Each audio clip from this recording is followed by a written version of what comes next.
Selain menangkap 3 orang petugas juga menyita sejumlah senjata tajam saat melakukan penyisiran di Jalan Barukang, Kota Makassar yang kerap jadi lokasi tawuran. Senjata tajam jenis parang, bom molotov, dan juga anak panah disita sebagai barang bukti kasus tawuran di daerah tersebut. Polisi kini rutin menggelar patroli agar tawuran yang kerap terjadi bisa dicegah.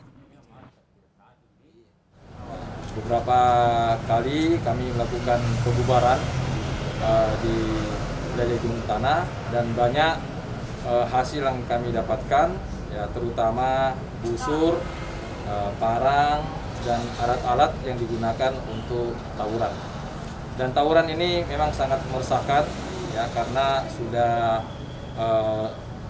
intensitasnya sudah tidak melihat waktu lagi, dan tentunya ini ya banyak merugikan masyarakat, terutama ya kemarin sempat ada beberapa korban ya dari masyarakat yang terkena busur.